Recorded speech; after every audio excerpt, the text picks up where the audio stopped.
Welcome back to another Cult of Collectors.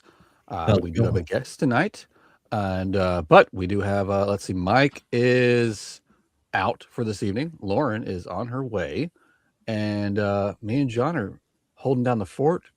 And we have Bill here from Flashback Posters. Good evening, Bill, sir. How are you this evening? Hello, hello. Thanks for having me, gentlemen. Good to be here. Of course. Good to see you almost in person, Jody. I know, right? And me and Bill have gone back and forth for some time now. He's always a part of a lot of my group buys over on Instagram. So when the call went out for guests, he was like, heck yeah, I'll do it. So we scheduled him on.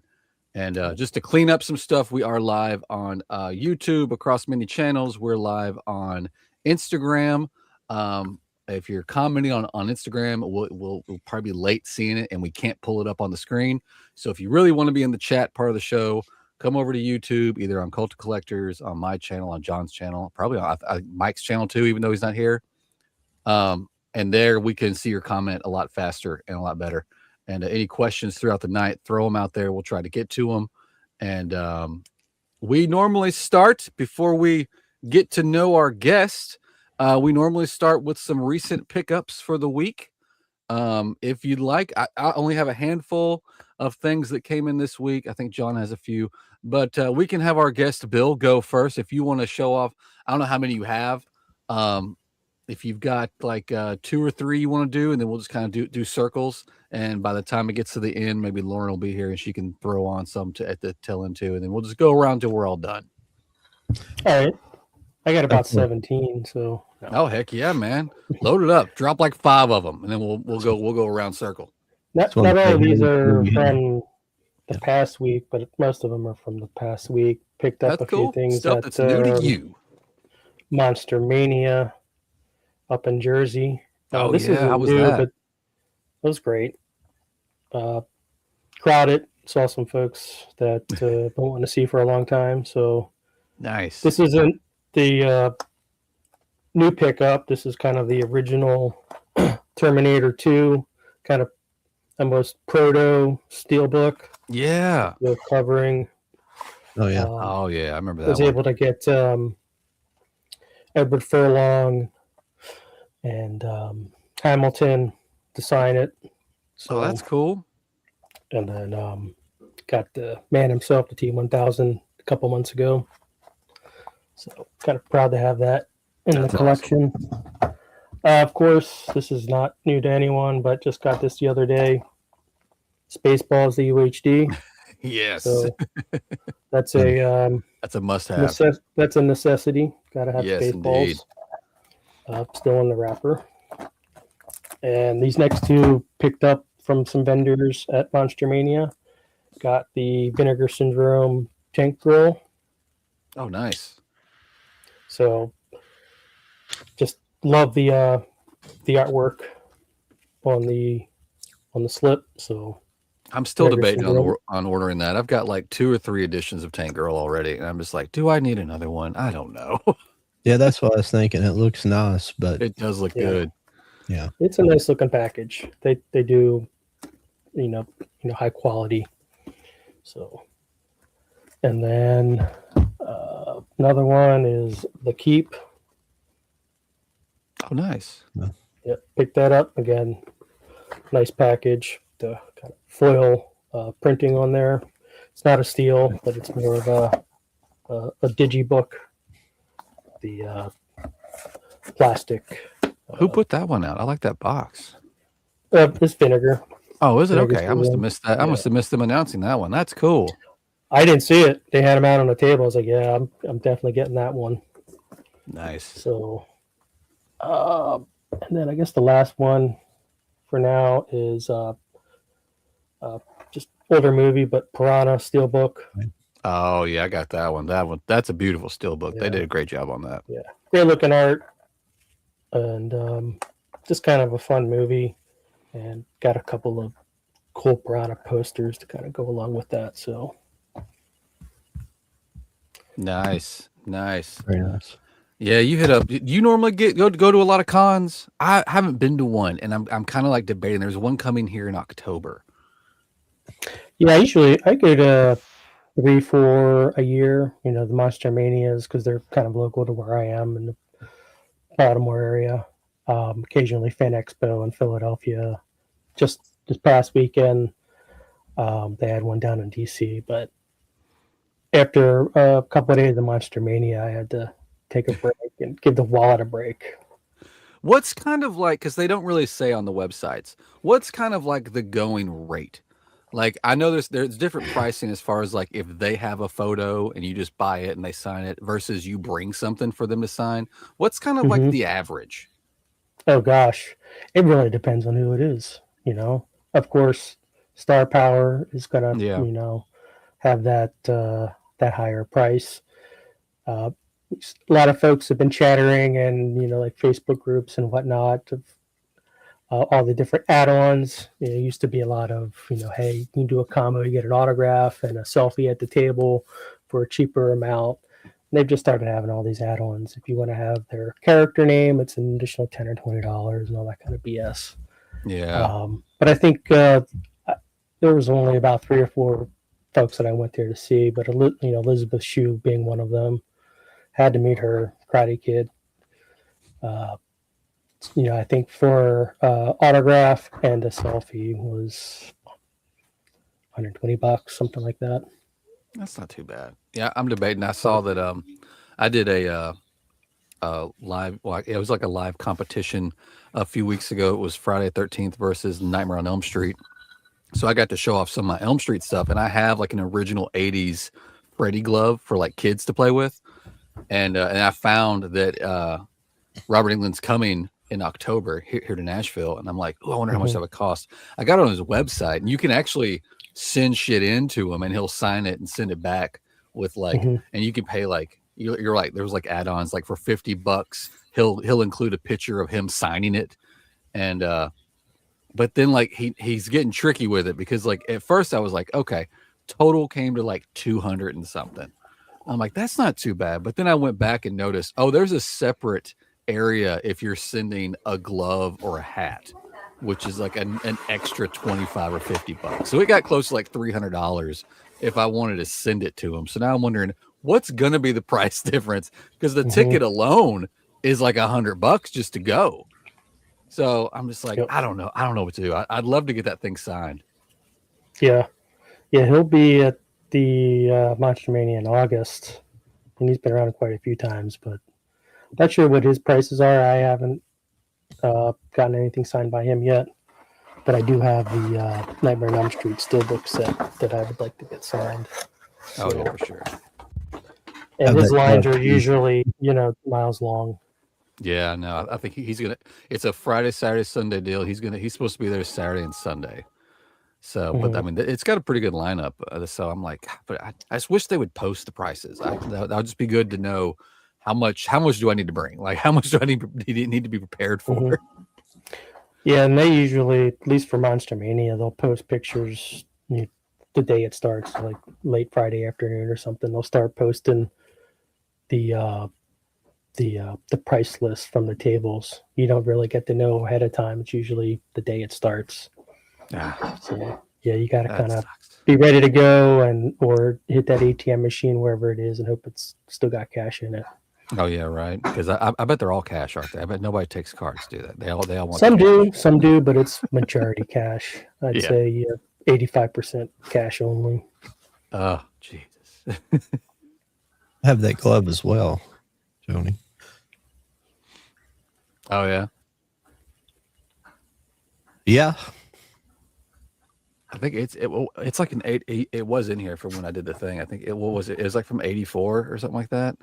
It was from the original Nightmare, and I still have it. I got like a little mannequin hand and slipped it on it. I would love to get just like a sleeve and just put the sleeve on it, so it would be really cool for a display. But yeah, that's one of my. I've got that, and I've still got an original pair of the 3D glasses from Freddy's Dead when I saw it in theaters. And those are my two like OG things I hang on to. But yeah, which is funny you brought up that Steelbook box. That entire show, nobody showed off the Steelbook box. I was like, this is cool, and we won. We beat Friday the 13th. So I got it just right up there. But still, it's a beautiful box. I was Yeah, it super is. excited when they announced they're going to print more. It's going to be missing a couple things, but they're printing more, so you can't get too mad about it for everybody that missed it. Here are all the folks that I got them on feel bad for eBay everybody that paid like $700 for it afterwards. yeah, for sure. John, you said you had a few things. Why don't you go next? You can show off a couple things. First, Movie Hunter said, "Welcome, Bill. Are you a poster collector? I used to be a long time ago, but ran out of space. Each poster took up about 225 spots for movies." There you go. Yep. I am a collector and do a little bit of selling occasionally, whether it's just online, collector groups and whatnot. Try to stay away from eBay these days, but if all else fails, go to eBay. And actually going to do a local flea market this weekend here in Baltimore. So, Oh, that's cool. but would love to do a Monster Mania at some point. So don't really have don't have any vendors kind of with what I'm selling with a lot of international posters and whatnot. Yeah. Have you priced out what a booth would cost at a big event like that versus a flea market? I have a buddy of mine that used to do the Monster Manias, and it's been a few years, but he was saying it's probably around $400 or $500 for the weekend. That's not bad. So, yeah, you could win or lose, I guess. Yeah. Depending on the poster, you guys sell just a few. Yeah, it's true. We'll get more into that. You stay tuned, Movie Hunter 2000. We'll definitely get some more information from Bill about his movie collection. But let's knock out some pickups real quick. John, what you got? Well, the first couple movies I have here, they kind of tie in with our foreign movie theme. Not, I got a couple new Japanese movies in this week. This is the 4K version of The Girl Who Leapt Through Time. Oh, that's nice. I like that. This is by, I'm gonna butcher his first name. I think it's like Nobuhiko Obahashi.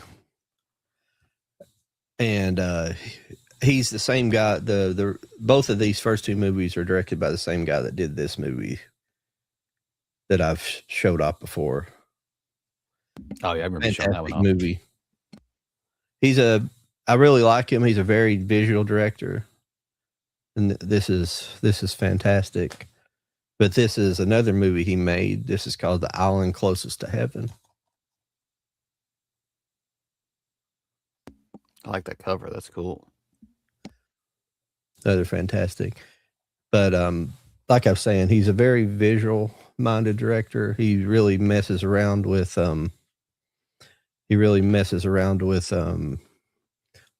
aspect ratio and color, and some of his movies he'll switch back and forth between black and white to color to illustrate a point or to set a mood or something like that. And yeah, he's just really fantastic. And I believe he wrote I think he wrote The Girl Who Leapt Through Time, because it says at the very beginning when the trailers are coming up, but it's obviously in kanji, but it says, I wrote this 20 years before making the movie, because what's interesting about my third movie, which is another Japanese, but this is a animation. This is called The Boy and the Beast. This is Steelbook 4K. And this was also 4K here. So look, a beautiful transfer. But what's interesting, this director is Mamoru Hosoda. And he actually, I have not seen it, but he directed the animated version of The Girl Who Leapt Through Time, because I believe this movie is only like one kind of tale in the book. It's only like one chapter. So it's kind of interesting. I'm interested to watch the actual anime and see if there's more to the story or not.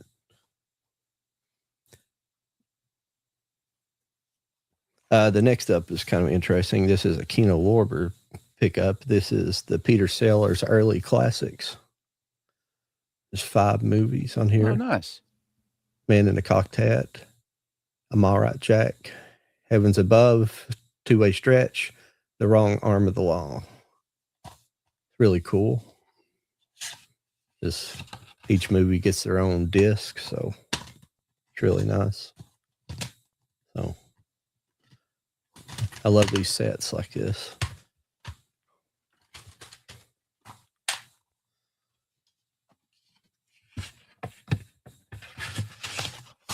So the next up is one that I haven't seen in a long time. This is another Kino Lorber. This is A Night in the Life of Jeremy Reardon. It's a River Phoenix collection. Oh, yeah, I saw that on their website. I thought about picking that up. That's going way back. What was that?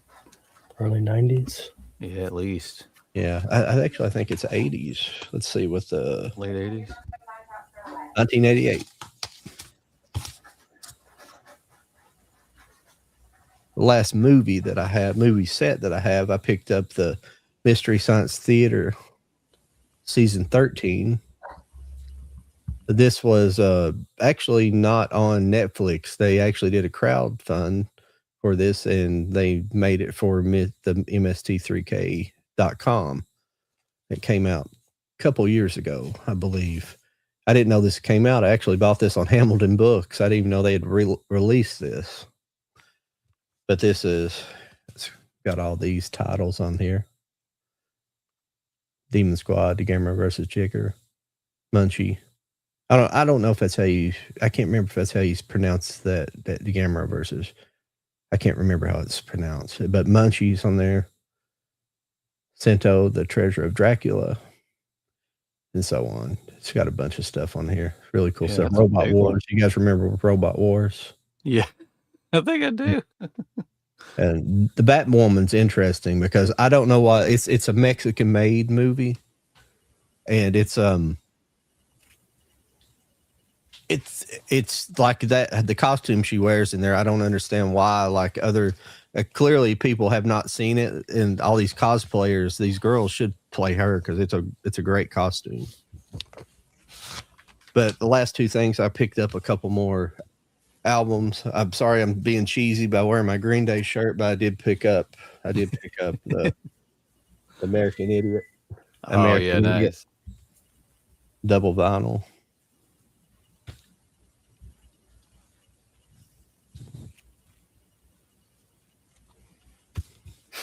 You're okay. I'm wearing Skinny Puppy, if anybody's familiar with them. So.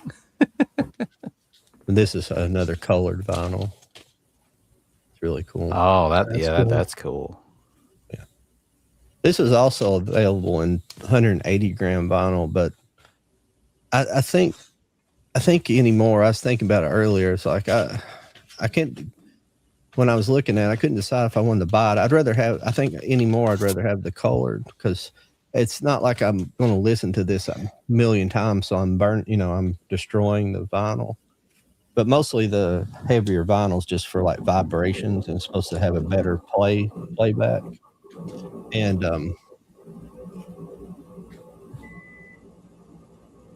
anyways, they have these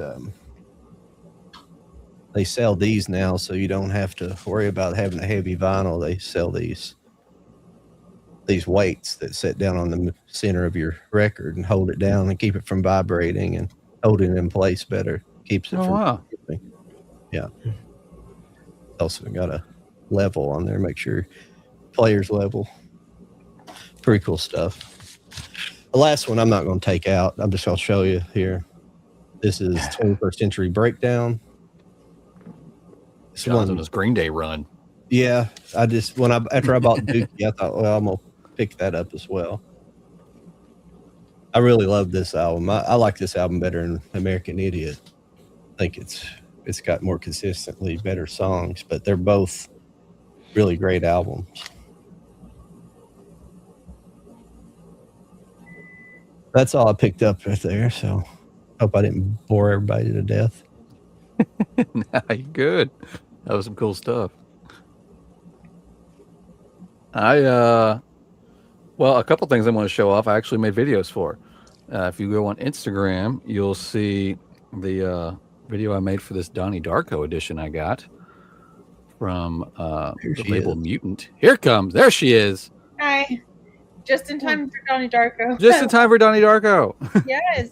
That's awesome. That's a great find. It was. Yeah, And actually, oh yeah, Lauren, Bill, Lauren. We'll get back to him in a minute.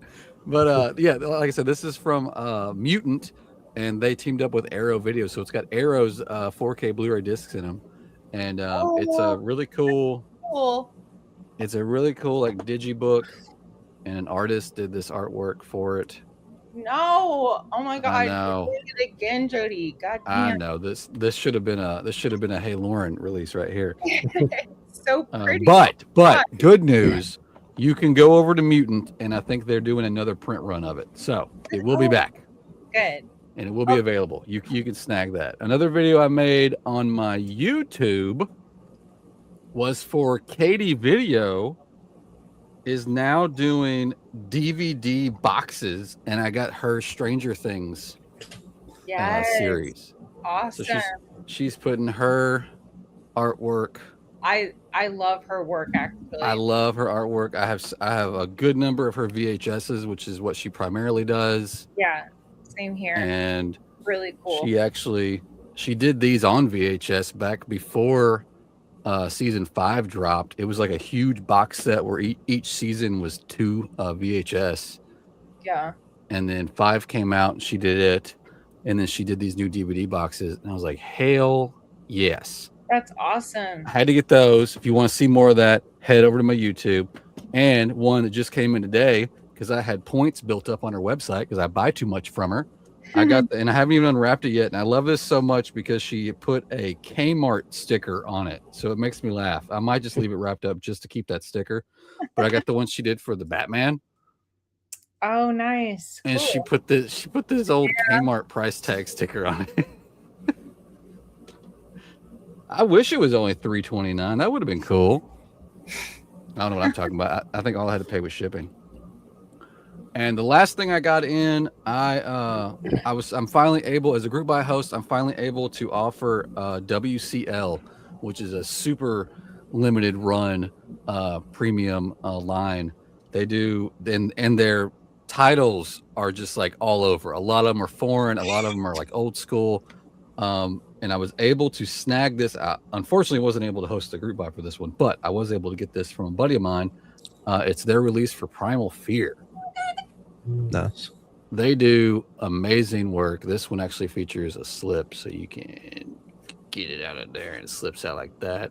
They don't do steel books. They do just regular snap cases, but then they also include a folder that's just full of all sorts of goodies. I actually just unwrapped this before we got started, so I haven't even gone through the goodies yet. But this is a really cool edition of Primal Fear. I had to grab that. Like this one, they only did 300 of. So normally it's like 300 and less. So they're super, super limited, and excited that I can offer those to my group buy people now. So that's exciting. But that's all I got this week for new pickups. Awesome. Yeah, I got a couple of those Kadi video sets. They are pretty nice. Yeah. They do a really good job. I got a number of them that from just some that I've came across. I was going to say maybe by 2040, Katie will be up to Blu-rays. Right. Lauren, you just got here, but it's totally your turn. You got anything to show off that you picked up this week or that came in this week or anything like that? Yeah, actually, I was just about to say, like, I've been really excited about these, so I wanted to show them off.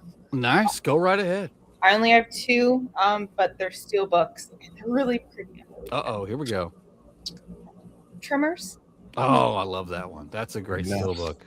Oh, I was just like, oh my God.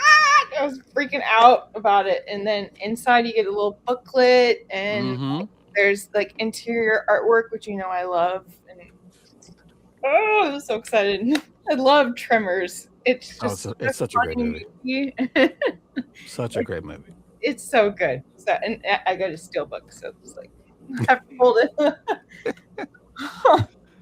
And then our friend Charlie actually got me onto this one. I didn't know that fall. Oh yeah, Yep. And I was like, must have that. And yeah. I'm doing it. That's a cool one. They did a really good job with the slipcover over that one. Yeah, the slip cover is really cool. And then also interior artwork, as you know, I love. So yeah, those are my two ones that Very I nice. got this week. But I am really excited about them. I'm like a little girl in a candy store. I'm just like, I'm really enjoying them. That's hilarious. Very John, I have not been. I've been seeing the chat go up and down, up and down. We got anybody over there we need to catch up with? Yeah, I believe so. Let's see here. Where were we? It's always so small. we're in the right corner, I here. can never read it. Let's see here. If you're selling at the cons, the best thing is networking and getting the name, getting your name out there. It can always lead to more sales after it's over. Absolutely. Mm-hmm. Yeah, I've been upping That's a my good look. Instagram game. Oh yeah. Oh, I don't. He might have been talking about that anime, or I don't know. I don't know who he's talking about there. I haven't watched that movie yet either. If you're talking about the anime I had. Oh, you haven't seen Primal Fear? You guys see Primal Fear. It's really, really good. Blood Tremor Israel did an awesome job on this steelbook. Yeah, I didn't even know that was coming out. Why would I? But I could keep up with it. It's the movie that made Edward Norton famous. Mm-hmm. Oh yeah. I have those Arrow 4K sets, so that are really nice. So that's all I need. That still looks pretty awesome, though. Yeah, it's a good find. Yeah, that's a good find. Good job, Lauren. Thank you. I just wish they would release the rest of your them. help, and sometimes I can do it myself. Hey, it's all right. It's all right. Yeah, I would love to have a Tremors like box set. That would be pretty cool. I know, individual. Right? That would be awesome. And we need that freaking show to happen. It was supposed to happen, and then it got pulled. And Kevin Bacon was going to come back. They keep teasing us that he wants to do it. Just make it happen. I think it was going to be like an Amazon thing or something. I don't remember. It was so long ago, but I know that would be amazing. But like the Baconator. Yeah. Like the boys and Fallout, like they've been honoring like, you know, the fandoms I think pretty well. So like they need to, we got to get going on that. I think so. Well, before we move on with tonight's theme, which is foreign movies, let's get to know Bill a little bit more. So we've learned a few things from Bill, especially with his poster collecting. Here's my big question for a poster collector, because I'm surrounded by posters in tubes. I get them from like Shout Factory releases. I've even purchased. I've got a really, really nice Back to the Future one that I have yet to even take out of the box that it shipped in, because I don't know what to do with them. I got one spot behind me. I can put one right behind me. I got one covered. I just need to get a frame. So as a poster collector, do you swap your stuff out on the walls? Do you just have one of those big poster books, and whenever you feel like you're in the mood, you just pull it out and go through it? How do you handle a poster collection? That's a great question. And yeah, the tubes become overwhelming. There's actually a Facebook group. Can't remember the name, but it's movie poster tubes for free, something like that. And you can just post them, hey, I've got 20, come get them. Come get 20 free tubes just to get them out of my house. Right. I've done that before just to, get some out of here. But as far as display and storage, I've got them, on the walls. A lot of the alternative movie posters I have down here, 24 by 36, just cheap Amazon frames for those. $20-$30, something like that. But have a lot of the flat portfolios, that they can slide in and you can flip through. That's just a good, safe way to store them. Some, if thinking about keeping, but maybe selling down the road. They just may stay rolled up in the tube for a while or stored flat in their portfolio. And then some others just kind of keeping your standard cardboard with the plastic sleeve. These are mostly for ones that take to the flea market. Makes it a little easier to manage, with stacking and leaning them against the wall in the spare bedroom. So that's kind of the main way that I keep things kind of safe, and do swap them out occasionally. Have a light box upstairs and kind of swap those out if I get a nice double-sided one sheet that'll fit in there. So I might swap those out a couple of times a year, just depending. Right now there's a Lord of the Rings in there, and it's kind of been living in there for a while. So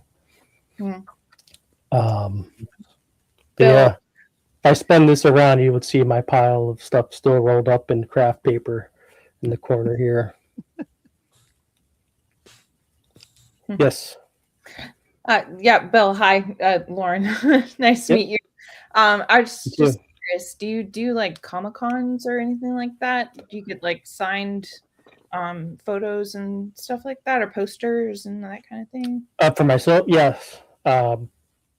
Just I think right before you joined, when I was showing off some of the recent pickups, just went to Monster Mania. Nice. Almost 2 weeks ago up in New Jersey, and get some posters signed. Usually for autos, I'll get either like a Japanese poster or some original one sheets I'll get signed, or some alternative movie posters a little bit smaller. I just showed the Terminator, old school Terminator 2 DVD, with Hamilton, check that thing Edward out. Furlong, Freaking cool.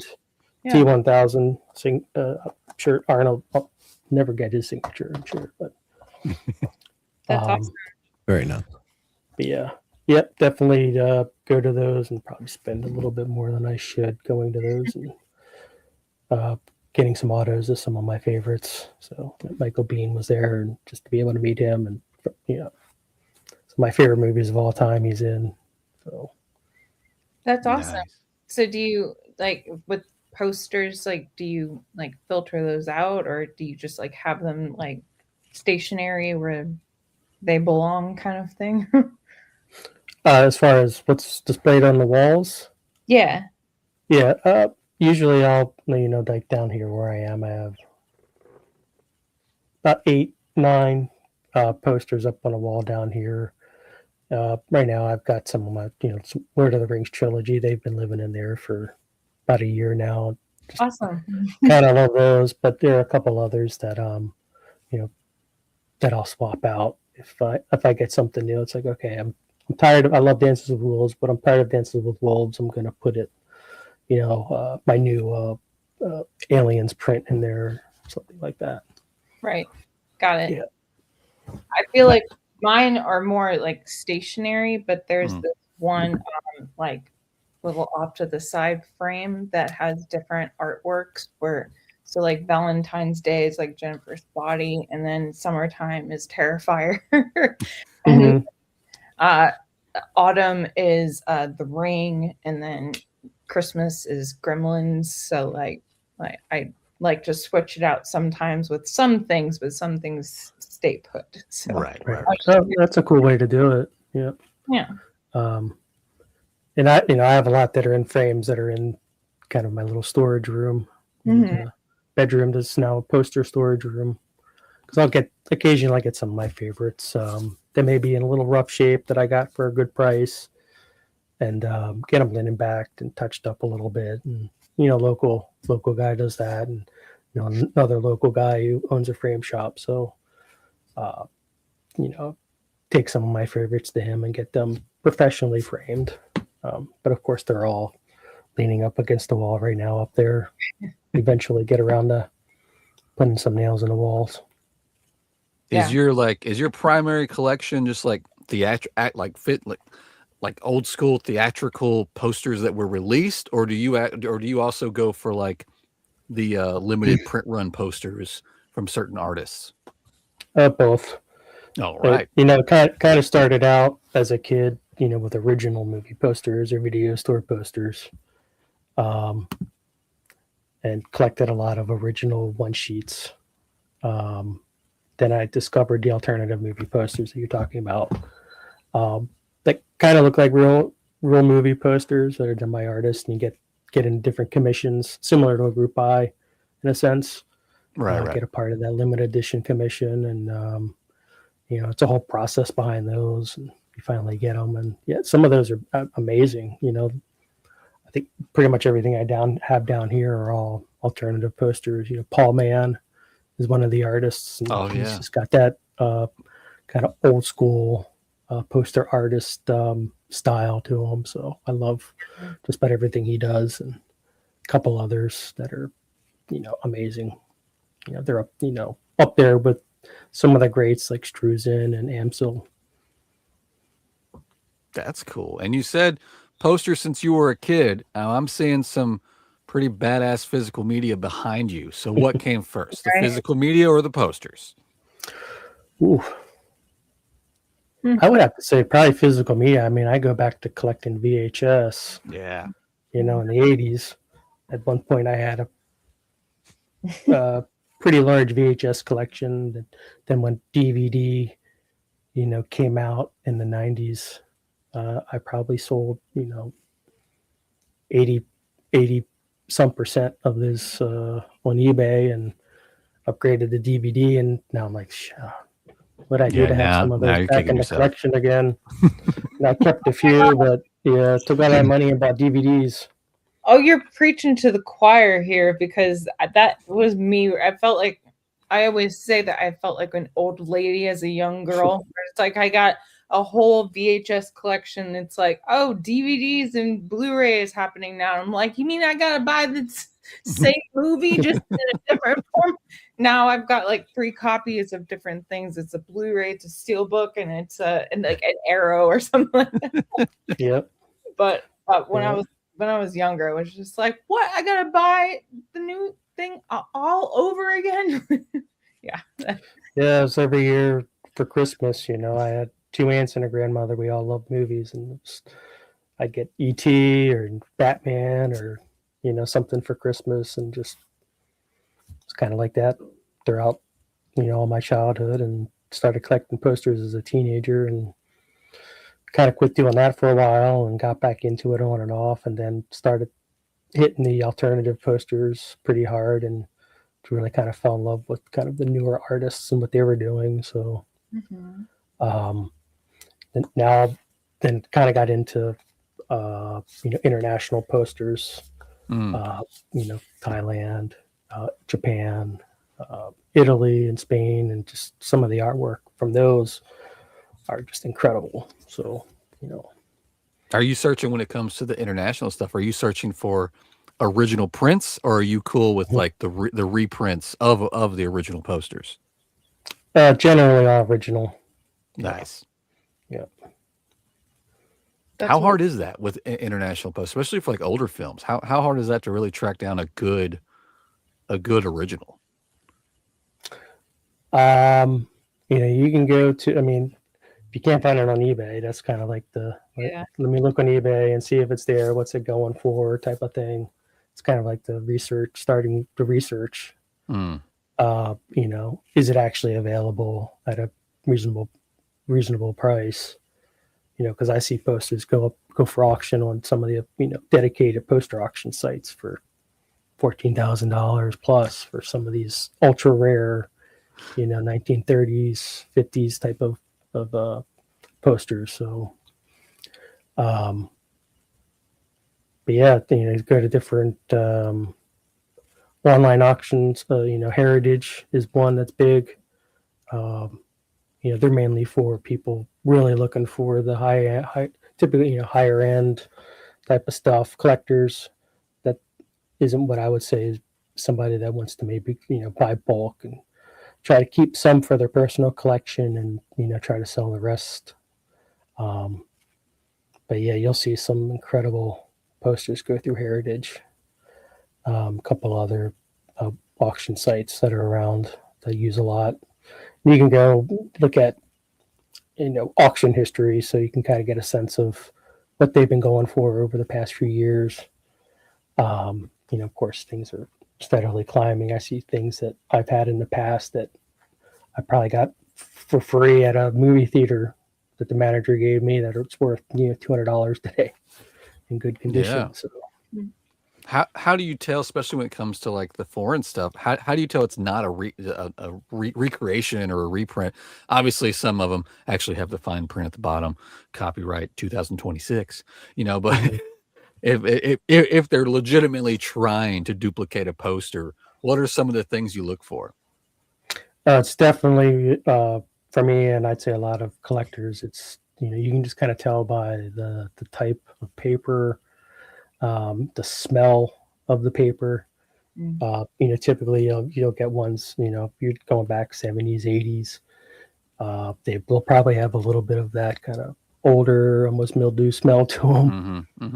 I think that's relatively hard to fake.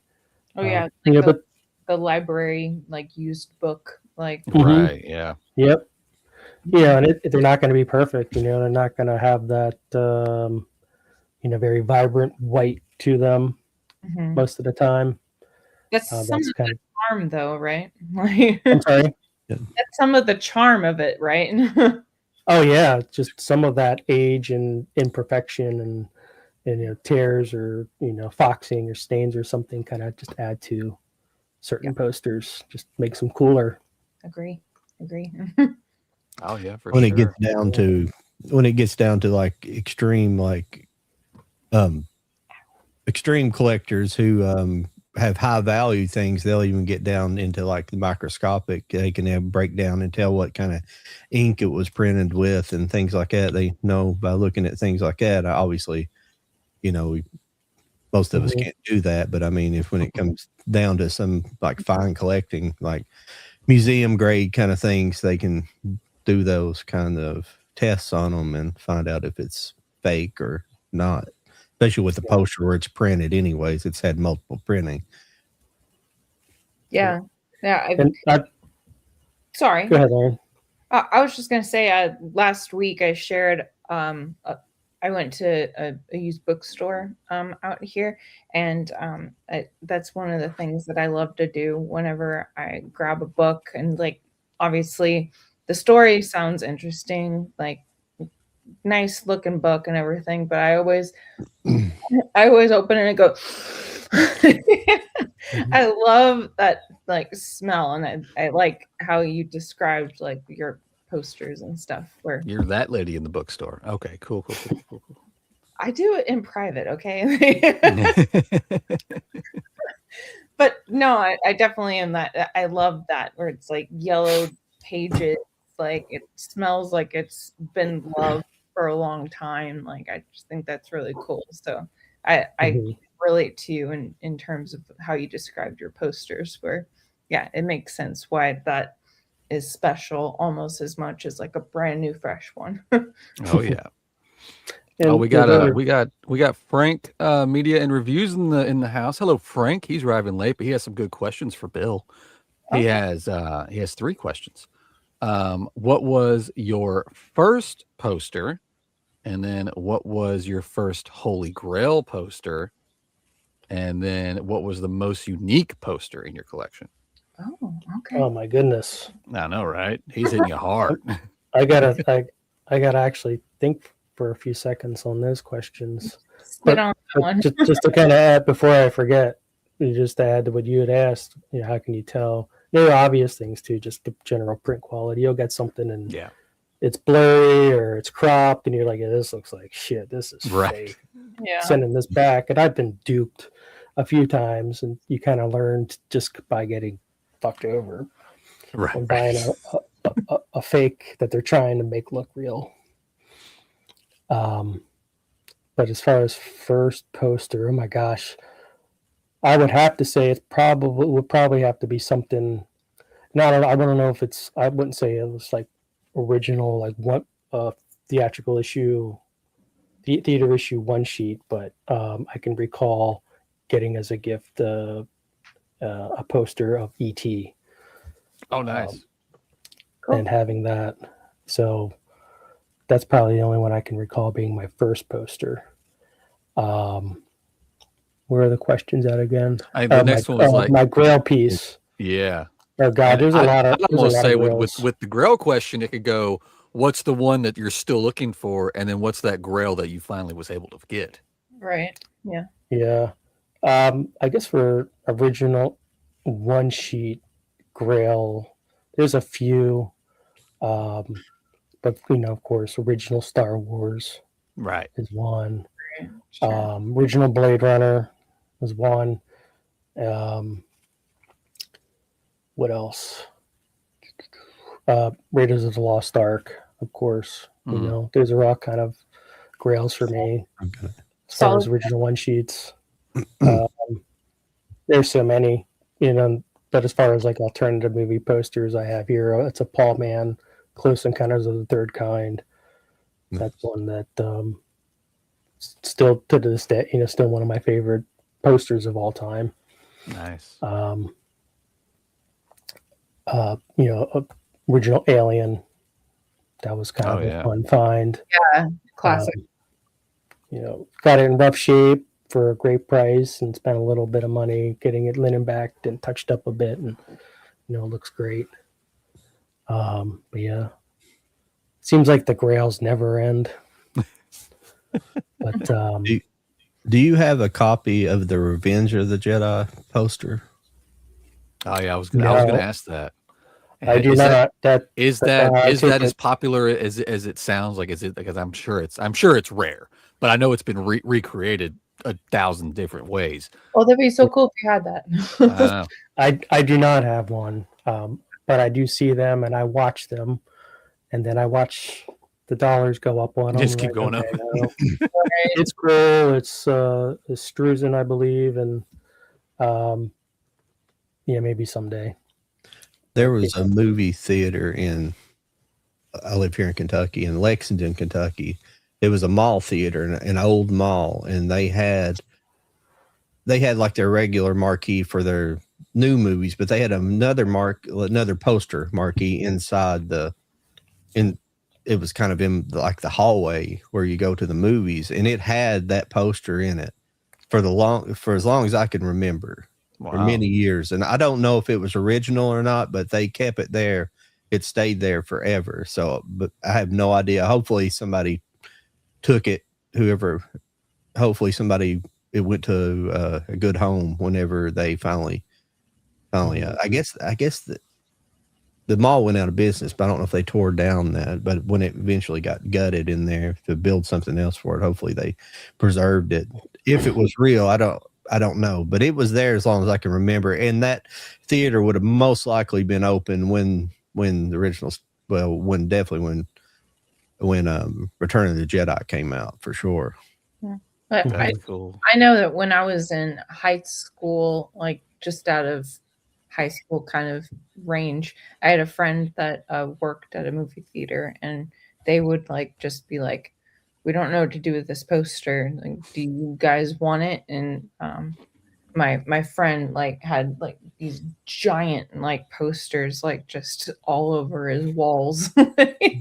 Yeah. And so it's just that. I feel like that's the best way to do it instead of get thrown away or something like that. So. I would get in trouble if I worked in a movie theater. I'd have posters. I'd have the big cardboard stand-ups. I'd have to get a freaking storage unit. Oh yeah, and I'd be in trouble too, where I'd be like, I'm just mopping up this popcorn while I watch this movie. I just went and saw a movie this past week with my oldest son. And speaking of Star Wars, there's that new upcoming Mandalorian Grogu movie. There's 7 different posters in this theater for that movie, and they're all really cool looking. The movie's probably going to be shit, but the posters look amazing. I was like, I don't know who did this artwork, but they look awesome. Yeah, I got one of those. That's a question I wanted to ask you, Bill. Kind of classic look. Yeah. I love shows like American Pickers. Have you ever gotten the opportunity to go to like a theater that's closing or someone's estate sale and actually go through a collection, or kind of like the theater question. Have you ever been able to go into a theater that has a bunch of stuff and you just find just amazing shit? That's kind of every poster collector's dream. Oh, Really? I would love it. Yeah, I would love that story. I've certainly gotten some at some estate sales or like estate auctions. I've gotten some pretty good scores there. Occasionally, I'll go to a estate sale in my area, and that's the first thing I'm looking for. Is like, where's the box of folded Star Wars posters? But yeah, that's never going to happen. But and I see online at collectors groups of theaters that have shut down. Like, we've got 10,000 posters. Who wants to come get them? For $1, $2 a piece or something. Good Lord! Dating back to the '80s, some of them. The poster guy at Monster Mania I was talking to, which I got an original thing from him for like an insane low price. He went up, I think he said Massachusetts for something like that. Theater had shut down and they had to get him out of there. And there were so many, he had to rent a box truck, load it up to bring back down. And I think he said there was like 17 originals, one sheet still rolled up in tubes. Oh my God! So he let me have one for a steal. That would be amazing. That would be absolutely amazing. But yeah, I've seen people posting that. A lot of times it's like out Midwest or something. It's like, yeah, I don't have that kind of vehicle to drive out there. Load it up in my hatchback. Right. How many can I fit in this thing? But yeah, that's certainly poster collector's dream, and to find some real gems in them. But I think for grails on a list that I'll probably never have, well, at least not for a reasonable price. And they're actually tie posters. Oh wow! So if I could get my hands on an original tie, Close Encounters of the Third Kind, and Blues Brothers, I'd be very happy to have those two in my collection. You can get Blues Brothers in okay condition for about $500. Oh wow! I've almost pulled the trigger a couple of times. I was like, oh, I'm going to wait. I know a buddy of mine, he's got probably one of the biggest tie poster collections on the East Coast. I'll get some stuff from him every now and then. Please just keep an eye out for Blues Brothers. Frank's coming back with another question. John, you want to read that one? What's your most sentimental edition? And he also asks, what movie do you have the most copies of? Most copies of probably the Lord of the Rings trilogy. I was going to say, you said Lord of the Rings quite a few times. Yeah, that's kind of the one where it's like every one of your premiums, Jody. My bad. Sorry. And every format, the DVDs, the Blu-rays, Lauren's finally a guest that understands that Jody takes all of our money. It's not me. Created a whole thing of me looking at you, you're laughing. You know what you're doing. That's my bad. Well, speaking of Dune's physical probably media, second. He may have been asking about the posters. Dune's probably second. I've got too many yeah. copies of Dune and Blade Runner. Too many copies. well, speaking of the physical media aspect of your collection, walk me. This is the question I always get. When and what title took you from regular edition to premium editions? What kind of introduced you into the premium genre of physical media? Because it's dangerous. It is. It's very. Oh gosh. Good question. I think it was one of the Manalab one clicks. Yeah. That did it for me. I think it was. It's up here somewhere. Oh, it's actually right here. The Blade Runner. Oh yeah. One click. I think that was the one that really flipped the switch for me. Yeah, And it's Manta all Lab downhill. was my guilty pleasure on the premiums. I was into them for a minute. Idea of a one click just never clicked for me. I was just like, why? Just pick one. Especially when I was getting them from the website. I was like, just focus on one. Don't just whenever back in the day when I was buying direct from the website because I had no group buy knowledge about anything, I would just pick the one edition I wanted, and there'd be a backup just in case. There's a lot of those right now. I'm kicking myself in the butt. I was like, damn, I should have just got the one click. I should just. But yeah, premium game is no joke. Took a while to figure out. I'd go to the web, I'd see them, and then I'd go to their website. And as soon as they'd go live, sold out. Oh yeah. Then I figured out the group buy thing, and Yeah. No, I completely agree with that kind of mentality. Really, I mentioned earlier where it's like it's VHS and now it's DVD. Like, what the heck? I have to buy the same movie just in a different format. But then I also hold on to my DVDs a little bit because like there's nostalgia there. Yeah. Then I have the DVD and then I see a beautiful steelbook. I'm like, I must have this. mhm. Or like an Arrow copy, you know what I mean? Like the Yeah. collector's edition kind of thing. And so it's just like, yeah, I own it twice. Like, what? Like, you got something to say? Like, so I definitely can appreciate that with especially you, Bill, like the Lord of the Rings, like multiple copies. It's like, yeah, it was pretty and I wanted it. Like, Yeah. That's all it I is. need That's what one it is. copy, but I've got 8 or whatever. Yeah. But it's the artwork and yeah, the quality of some of them are amazing. it's kind of like with your poster collection where it's just like, yeah, I have a poster of this movie, but this poster artwork is different and Right. it's pretty Mhm. and I want it. Well, just don't start looking at Japanese movie posters and you're gonna be like, holy shit, that's incredible. Yeah. Oh yeah.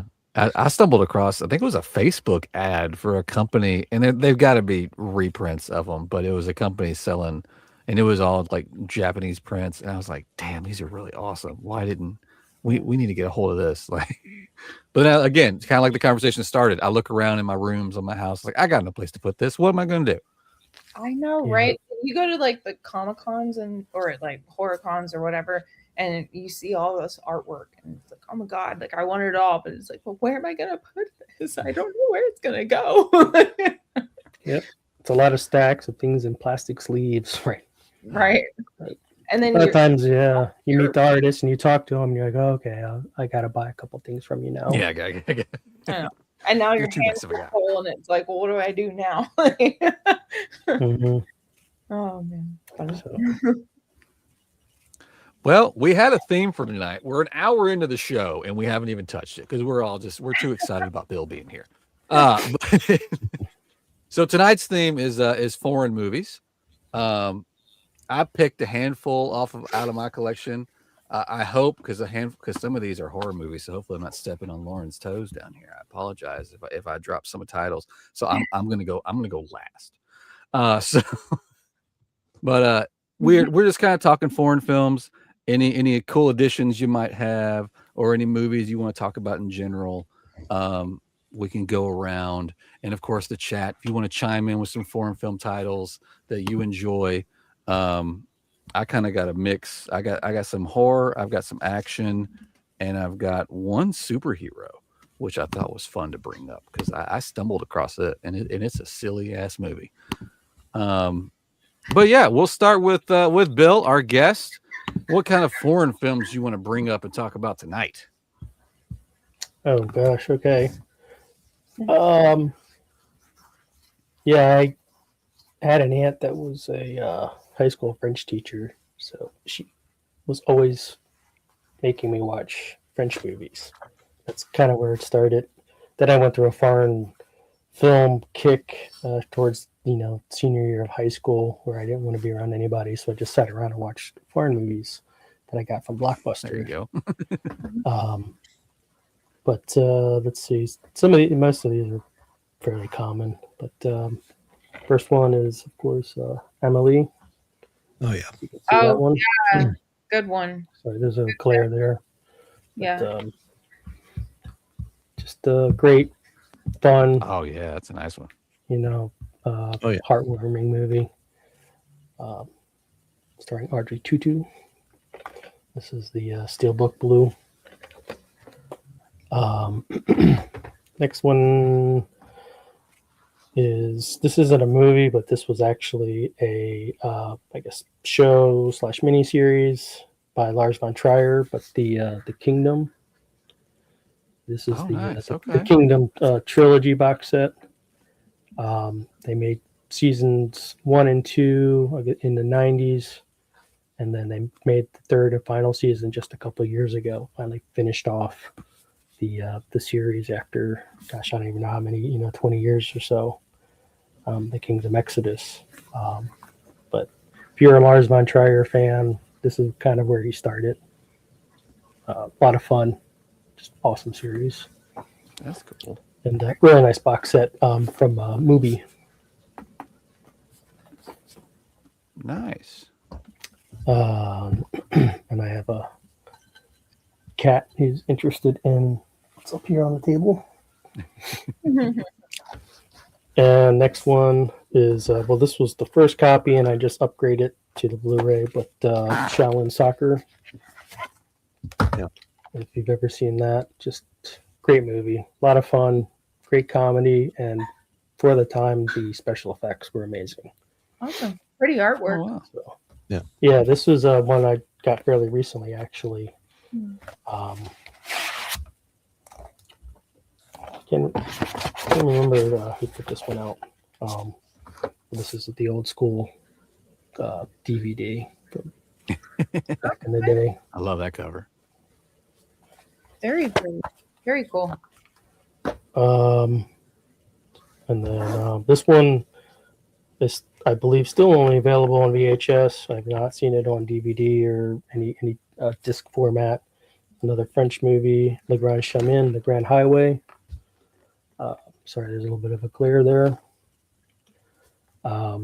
This Sorry, is I'm just not. For some reason, I'm not doing my job here. it's okay. John. But just a good drama with some comedic elements. About a little boy that lives in the city, and he goes out to the French countryside to live with his uncle, and meets this quirky little girl, and it's just kind of a whole lesson about life and sex and love. Just a great movie, and I can't believe that somebody hasn't picked it up for like Criterion or somebody for put it on disc. Let's get the word out. And yet another French movie, but going in a different direction, is High Tension.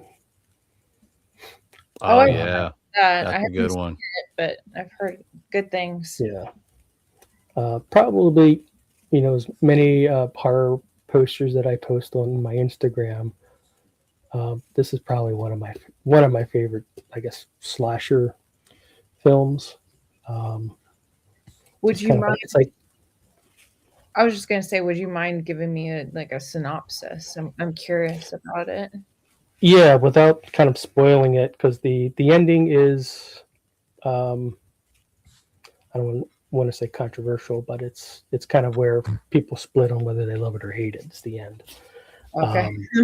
But it's two girls, like maybe college age girls, that are going out to the one girl's family's farmhouse out in the country, and along the way there's a madman that you see who's just a psychotic killer.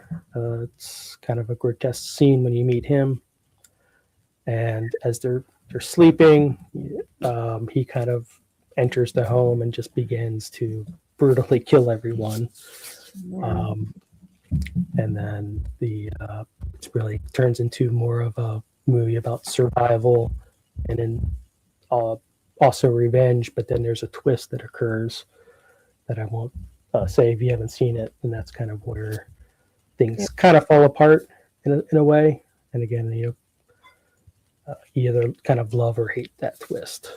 Yeah, I feel like I've heard a lot of people kind of make this like French horror like trilogy with the Martyrs inside and the movie you just described, and so it's Mhm. like it's around that where it's just like if you can stomach it, like you're in for a ride, but it's not for everybody. I kind of describe this as like art house slasher film.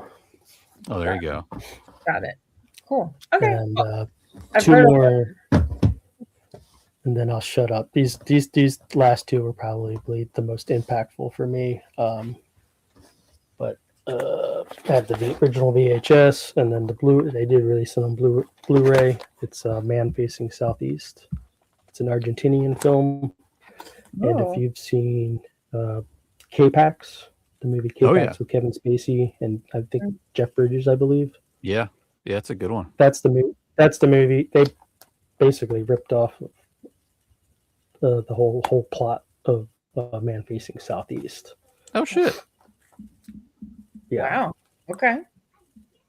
So just an absolutely incredible film that to this day there are scenes that just you cannot help but shed a tear. And then the main actor, not shortly after the film was released, passed away of AIDS. So Oh wow. incredible film. And then I need last to write one, that one down. and I'll shut up, is probably one of the greatest films ever made, but it's Once Were Warriors. Okay. It's a New Zealand film about a Maori family, and it is just about as real and brutal as you can get in a film. This one will stick with you when you see it, no doubt. But just incredible, probably two of the most incredible performances I've ever seen. And you will know one of the main characters, Jake, who is Tamara Morrison, who is now Boba Fett. He became Jango Fett in Star Wars, and then in Book of Boba Fett, he's in this. So, but yeah, absolutely incredible film. So, highly recommend it at least once. So, That's awesome. and that's all I have on my stack. Nice. Got some titles to jot down now. I know, right? Better homework. Right? John, before we move to you, do you want to catch up on the chat? I've not been able to see what's going on. And while you're doing that, I'm going to glance over at the Instagram real quick and make sure I haven't missed anybody saying anything over there. All right, where we were here. Let's see here. Scottish Geek guy actually said he joined over from Instagram. I was actually fixing to say, I see where he mentioned earlier on my Instagram, asking if Scottish films count as foreign film. Yes, they do. Yes, British films as well. I had Life Force as a backup. That's British. So There you go. They're firing their films. Burner. Let's see here. Movie here. So I was waiting to get Straw Dogs 4K to come out this year. Stray Dogs. Straw Dog, because I was thinking British, and I was thinking Straw Dogs, and I completely misread it. Yeah, Stray Dog. Yeah, the Kurosawa. Even though, because I was thinking in my head, it's like, well, technically, I don't know if I would consider Straw Dogs a foreign film, even though it was shot in a foreign country. It was made by an American filmmaker. No, it's always so annoying, right? Or it's like a base in a different country, but it's actually American made. Right. Let's see here. You see the sequel to Once Were Warriors. It was called Become the Broken First Hearted. becomes of the Broken Hearted. Yes, and Jake DeMus kind of he goes from antagonist to kind of somewhat of a protagonist. Kind of the whole story arc for him was really good. I had a VHS bootleg copy of it, but I think you can watch it on YouTube now for free. Oh wow. Nice. Well, John, you want to go next with your little stack of foreign films you pulled? Yeah. Read and see what he said here. Oh, Cal we missed one. Sheeman is coming to USA Cinema soon. Directorial debut James McAvoy. Oh wow, that's going to be interesting. Oh, and I forgot to mention that the director, Lee Tamahori, I just found out during the Oscars, you know what they do with everybody who's passed away. Just found out during the Oscars that the director of Once Were Warriors passed away last year. Oh So crap. that was kind of a little bit of That's bad always a news during bummer. the Oscars. Yeah. Yeah, Stray Dogs definitely Japanese. That's what I'm saying. I when I glanced at it, I thought it said Straw Dogs, so I had it on my mind. I guess the first up here is in my hand. This is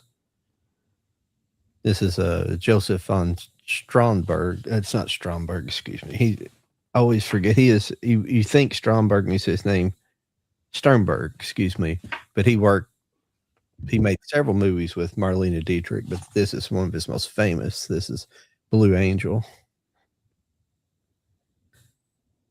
It's a fantastic nice. movie. Nice. It's a pretty cover. Yeah. This is German. Okay, cool. If you don't know much about Marlene Dietrich, she was kind of a sex fiend. Most people.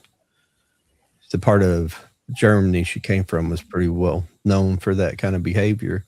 Hell yeah. And she was married to the same man for like 25 years. And Sorry. He wants to know the airport code. I'm just gonna fucking leave. Jesus Christ. Go ahead. I made a bad joke. Uh-oh. John left again. Oh no, we keep losing him. The computer issue. I swear to God.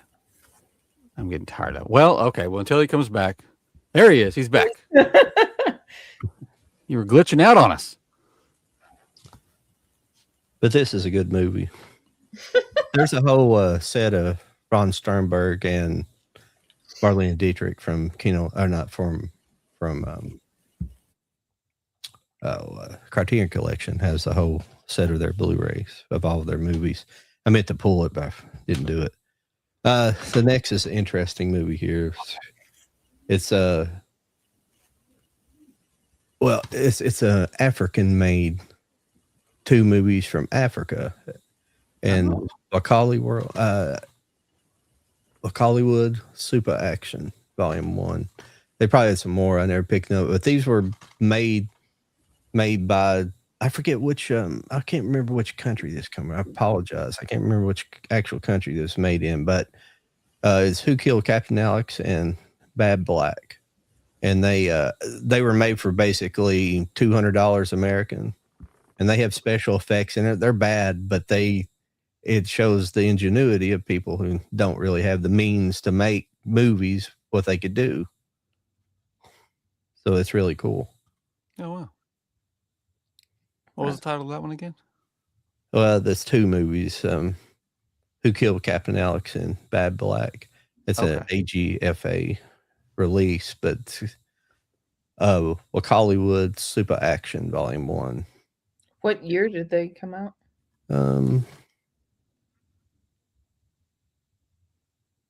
2010 and 2016. Okay. Oh. The next up is one of my favorite Jackie Chan movies. It's one of his earliest ones, and one of the, I don't know, it's one I consider one of his best ones, but it's called Snake in the Eagle's Shadow. Oh, okay. I like that artwork. That's cool. Yeah. No, that's cool. I haven't seen it, but it looks interesting. Yeah, this is a really good. The next one is another For some reason, I got a whole run of chop sakis here, but this is a really great movie. It's Sister Street Fighter. Mm. This is another great Hong Kong movie. Very cool. And of course, I always bring this one up. This is one of it. This is Lady Snowblood. This is one of them inspired Tarantino and Kill Bill. Oh, really? Oh, I didn't know that. That's very cool. One of them. It's got multiples. And this is another Jackie Chan movie I pulled off there. This is Heart of the Dragon, or Heart of Dragon. It's Heart of Dragon. It's not Heart of the Dragon. Oh, love that cover. That's a cool slip. Yeah. Yeah. Cool. This is an Arrow release. Yeah, I think he's kind of looks after his brother. Who's got like he's just mentally handicapped or something like that, and he's got to look after him. And his brother like gets him into trouble where he has to fight off people. It's a good story. It's a good-hearted story. Oh. Next is just a normal. This is stuff people seen. The Hammer Films collection. Just Hammer Films general. So just some really great Hammer horror. We always talk about. Hmm.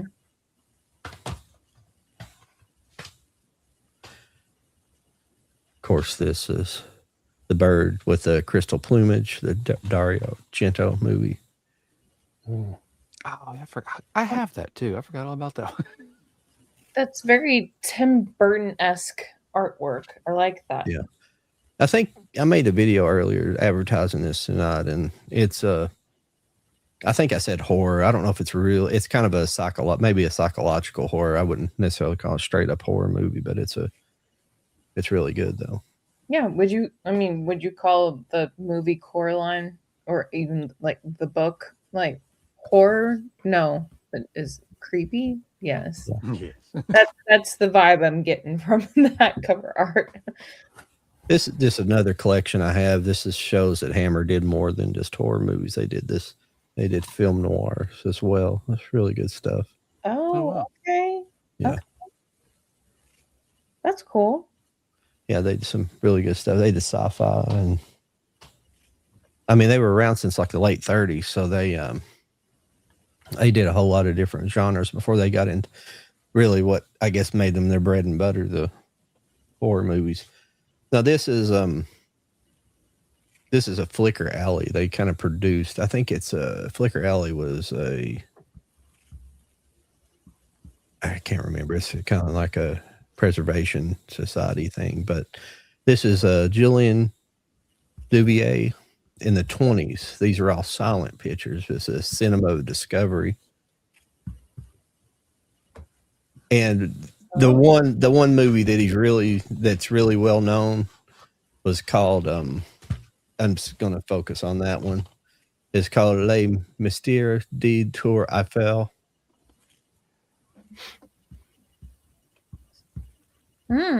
Sorry, it was not one to, but this is a scene from the movie, and it's got this crazy. Why is my camera not wanting to focus? There it goes. There it is. And it's got these great special effects of where they're climbing up on the Eiffel Tower, but it's, they built the sets inside a studio, but it looks realistic, like the projection. I don't know how they did it back in that day. I don't know if they did a rear projection or what they did, but it was just fantastically shot. You feel like you're like, really high up and everything. It's fantastic. There we go. Let's see if we can. That steelbook that I shared with you, the Saw movie. I love that movie so much, and I need to be analyzed because I am terrified by heights, but I love that movie, so I would love to watch that movie, but at the same time it would be like That's all I had. You go see it in IMAX. Oh my god.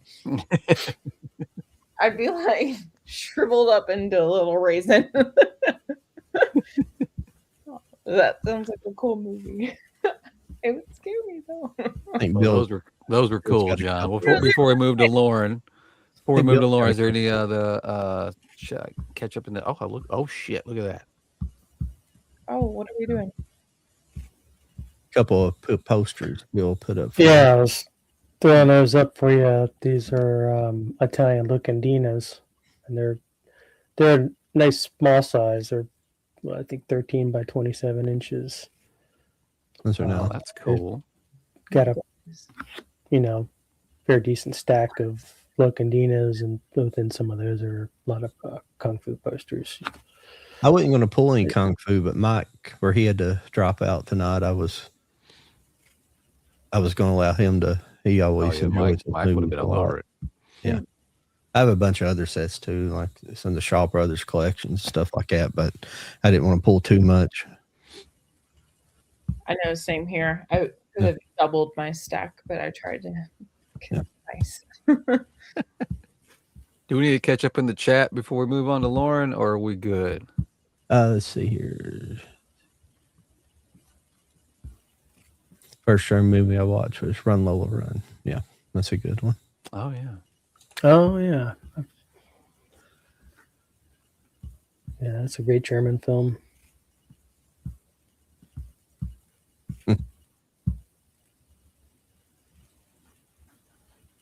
Yep, I guess so. Thank you. Said Susie Kendall had a great crystal plumage in that movie. Oh yeah. Okay. Must Cool. know.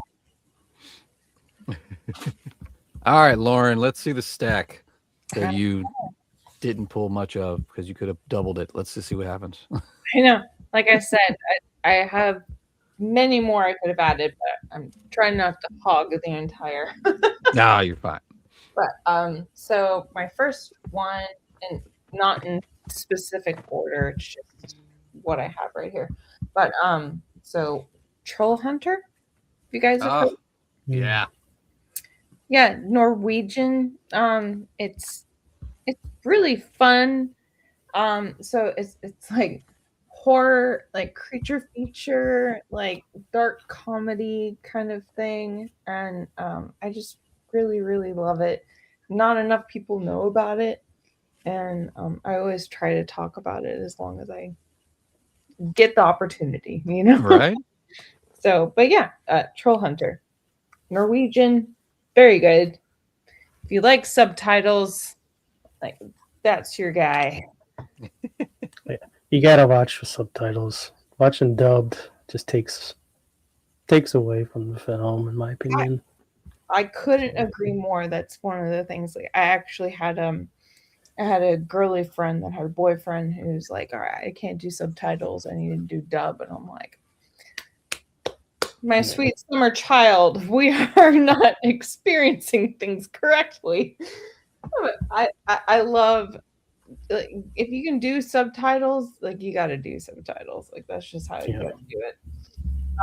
The next one is Ganjiam Haunted Asylum. Have you guys heard of that one? I have not. I have not seen that one. No. No. No, gotta do a watch now. Here we go. Yeah, that's homework for you guys. Seriously, it's good. It's really good. It's like it's a South Korean like found footage style. So it's kind of like Blair Witch Project a little bit, but it's a little bit more modern where they are like they're YouTubers and they're streaming and like, we're gonna go like explore this haunted asylum, like woo, but it's actually haunted. And they get messed up. Oh, but it's really good. There are 2 sections. I swear to God, I think I've watched this movie like maybe 10 times, and every single time there are 2 sections of this movie where I have to go and turn the light back on because I'm just like, I'm traumatized. Oh, come on. I know I'm probably a wimp, but it's good. That's the point where it's not hokey. Like it actually takes itself seriously, and I think it's really good. And that's another one where I would definitely always bring up if someone's like, "What's a foreign film horror movie that you would like?" I'm like, let me tell you about this one. Heck yeah. Okay, so the other one I feel like not enough people talk about this one. Hatching. You guys heard about that? I think I've seen a trailer for that. I don't think I've seen that movie. Yeah, it's Swedish. It's very weird. Okay. So this young girl discovers an egg, and she, for some reason, decides to keep it under her bed, and it hatches, and then it becomes this weird fucking creature. And she's like, well, let's just keep that alive because that's the right thing to do. Right. And then it goes into she has a very toxic relationship with her mom, and so it kind of like goes into all different like dynamics, but ultimately it's this thing hatching underneath her bed, and then the relationship with her mom somehow gets globbed along with like, oh well, I'm a mom now because she hatched an egg underneath her bed. It's very strange, but Okay. it's absolutely captivating. So if you're into a weird time, go for it. And my last pick, so this British, and you probably have heard of it, Ritual. I think I have seen that. That looks really familiar. Yeah, it's starting on Netflix. So Okay. Nice. yeah, I love this one so much. I love the main guy, like Rafe, and I keep doing this wrong, but yeah, it's a group of friends. So one of the guys doesn't want the night to end, so he's like, let's go into the liquor store and like get something. And best friend's like, fine, I'll come with you. And then the liquor store is being robbed, and then he accidentally gets, well, not accidentally, but like he gets murdered. And then they go on this trip to Sweden to kind of like pay homage to him. And then they're like, oh well, let's just do a shortcut through the woods. And that's like the worst decision that they've ever made. But yeah, and then yeah, there's a creature and stuff like that. I'm not gonna spoil it if you haven't seen it, but it's very, very good, and I highly recommend it. But yeah, I really love this story. I love that it's British made, but also it is in Sweden. And so it's just like we're bouncing around all over the place. Like we're staying away from America. That's the point. Like, right? So but yeah, I could easily like go right behind me and pick out several more, but I will stop hogging the screen. I'm just super excited, man. You didn't have any because I was worried because a few of mine are horror based. I was like, this is probably going to be bad. See, and I specifically picked ones that I thought that, like Jody might not pick. So I don't have any of those. there we go. There we go. Well, before I go, we got what's going on in the chat? Anything we need to touch on? Let's see here. No, nothing new at the moment. Well, except Movie Hunter said he never seen Hatching. Never heard of Hatching. Apparently, we need to get on that one. It is good. I mean, I guess you have to. Do you like weird? Right. Sounds weird. It's gonna be one of those where it's just like, what the fuck am I watching right now? But if you kind of enjoy that style of horror movie, like I recommend it. But if that's not everything is everybody's cup of tea. So that's fine. That's fine. Well, I've got a couple to show off. I didn't go crazy. But I think I've shown this one off on the show before, but I just love this packaging so much. I pulled it out again because it's Norwegian. I had to bring up Dead Snow, guys. Oh yeah. Oh yeah. And this one has Dead Snow 1 and 2, which is hilarious. Oh, it's got a book booklet. It's got a booklet. Big time jump too. I think the first one was 09 and then the second one came out in like 2014. Yeah. But if you love zombies and hate Nazis, this is the movie for you. I love this wraparound. That's cool. And that's like a that's a lenticular. That comes off. Oh, Yeah, it's fancy. pretty. It's a cool movie. I discovered this later in life. I think I discovered part 2. And then I was like, "Oh shit! I gotta get both of these. These are wild." The next ones I grab is actually all 3. But we got the Train to Busan. Yes. Yes. Yes, I thought you were gonna pick that. That's why I specifically didn't pick it. Oh, that's cool. And I went ahead and grabbed the other ones. That's one of my favorite movies ever. I grabbed the station one. Mm. I See, love I this got cover. I love this cover art too because the back of it's there's like anime to it too. You're killing me. Oh yeah.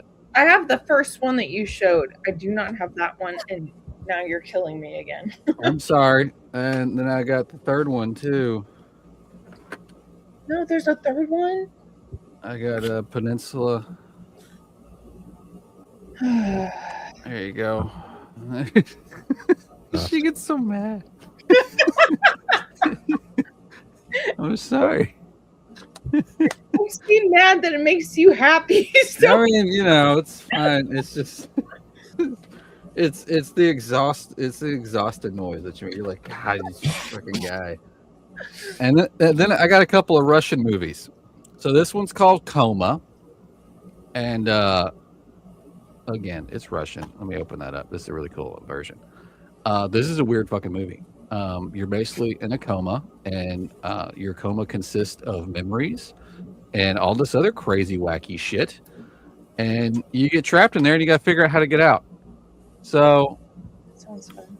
It sounds crazy. Buildings are upside down. Things are falling apart. Monsters, creatures, anything in your imagination is trapped inside when you're in a coma. That is crazy. Steelbook though. Sounds like the Cell. I know, right? Yeah, it gives off Cell vibes for sure. And then I got this super. Listen, I stumbled across this because it was like a $7 steelbook on Amazon Germany, like forever ago.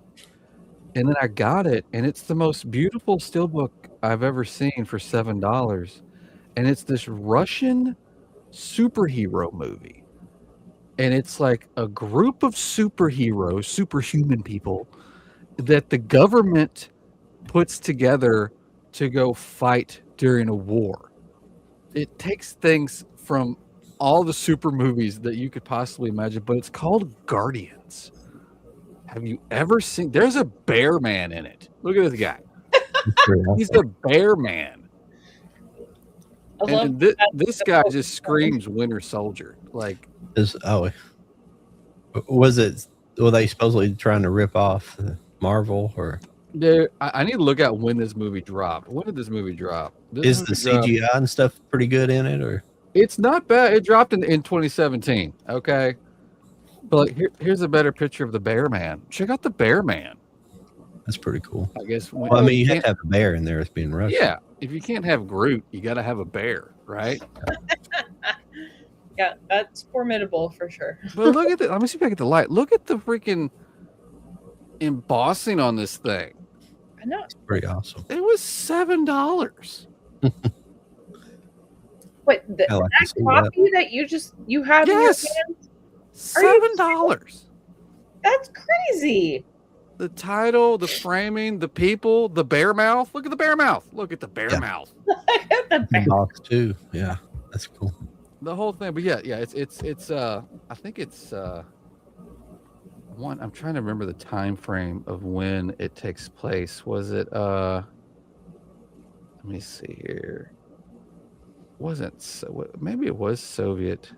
No, I can't find it. But yeah, it's a wild ride, and they basically, I mean, you talk about I mean, you got Guardians, you got Suicide Squad vibes, but it's just this crazy ass Russian action movie. That's Nice. awesome. Yeah, Yeah. yeah. But that was my little stack that I pulled. I should have ventured over into my Arrow selection a little bit more, honestly. So- That's But, one good thing about foreign films. We all have different tastes and different movies. yeah, There's yeah. so many- I mean, really, even with, you know, American movies the same way, because there's just been so many made.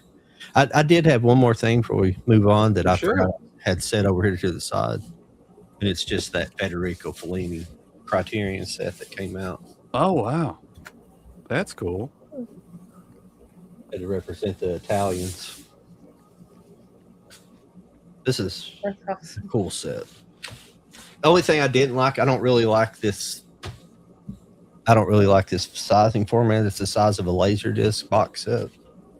Oh yeah, that I think would the Criterion just I think they went, they were looking at some kind of format and they're like, remember those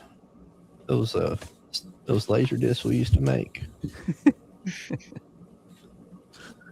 Because the Godzilla set's like that too. Oh yeah, I remember that one. That thing. I have no place I can put it. There's no place I can really display it.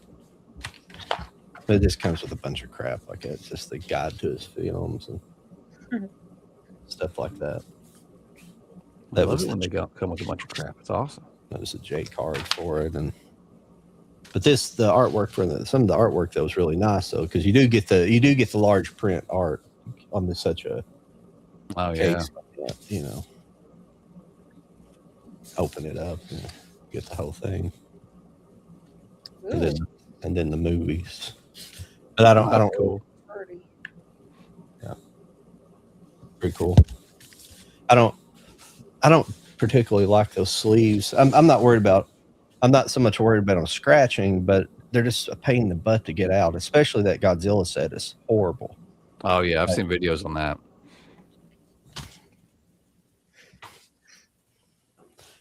I think they believe people are just going to buy those and just like leave them, never watch them or something. Yeah, they're just there. Yeah.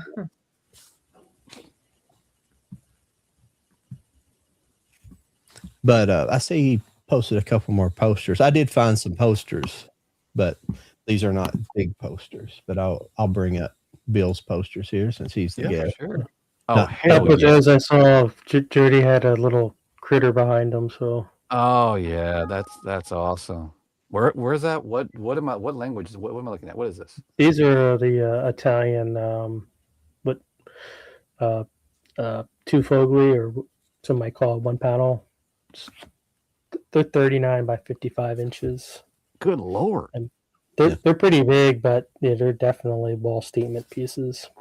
Just That some was of the pretty artwork on them are like pretty wild. Oh hell That yeah. was a little more standard. Yeah. Where was this one from? Are these both Italian? Yeah. I can't see the lettering close enough to see the language. Yeah, that one's really cool. It's kind of weird though. They emphasized this is definitely the second one. Yeah, this is definitely number 2. Yeah. The entire poster. That's hilarious. That's crazy. Hey, we got time for a Hey Lauren. You want to knock out a Hey Lauren episode? Bring it on. Go for it. I'm down. You want to do it? Are you ready? Sort of. We'll get the intro going. Then I'll get ready. I hate how happy it makes you. You ready? I think this is it right here. Go for it.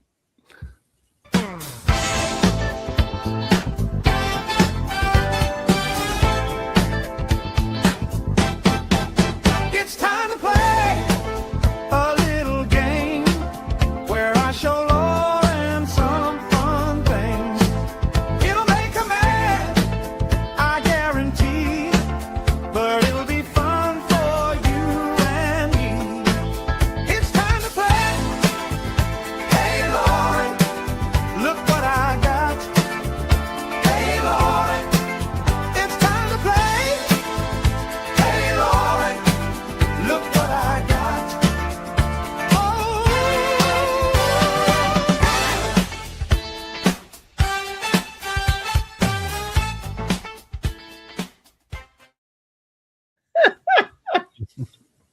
You can't get too mad at me because I sent you the link to buy this, and I don't think you did. Oh So my god! Oh, you're gonna get in trouble because now you got to look at it. And I'm gonna be honest with you; these are pinching the hell out of my nose right now. I can hardly breathe. good. At least you're Yeah. discomfort. This is from Umbrella. Oh This my is- god! Is that the first tarot? This is all 3. Oh my god! It's all 3, and it includes that Hallows Eve. It's got fun, glossiness. Does it come with the glasses? It comes with glasses, and you get a little mini art. No, are you Yeah. serious? Dude, I'm telling you what, you should have. If it's still on sale, you need to hit this up. And I'm not just talking to you, Lauren. I'm talking to everybody. They were dropping this thing. It comes with a whole bunch of stuff. I don't think I grabbed everything it comes with. They dropped this thing for under $100. I'll tell you what, sir. You have all of that right there, right now. So I'm telling you, but each slip has its own original artwork from Umbrella. oh, how cool! Super glossy. God, glossy, yes. I like the back. Yeah. Nice back. Mm-mm. That's what she said. And then there's part 2. Oh, here we go. Part 2. More glossy. Glossy, glossy. And again, these slip covers are, I love the back of this one. These slip covers are Umbrella exclusive. That was cool. And then number 3 is fucking terrifying. Look at that. I know. You need to go buy It's this. fucked up. I'm going to be honest. I'm getting a little lightheaded. This thing's really cutting off the oxygen circulation to the brain. Yes. I'm impressed. Do they And squirt then you- water or anything? What? Do those squirt water or anything cool like that?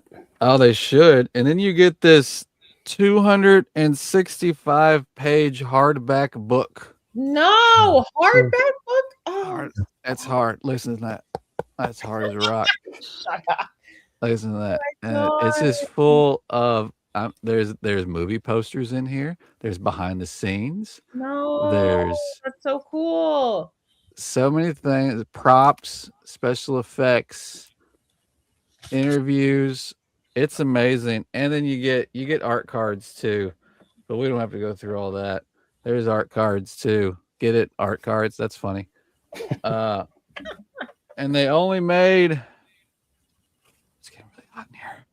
They only made 20,000 of these. Yeah, So Oh, oh, it came with stickers. Look, there's stickers. there you go. Stickers. That's Jeez. my hey Lauren, look at this episode for this week. But again, I'll end this how I started it. I sent you the link to buy this for cheaper than I did, and you still didn't do it. So this is what you get. When I first seen you with those glasses, The glasses. I thought you went and robbed one of your kids' toy box. Yeah. Yeah. No, I paid money for these.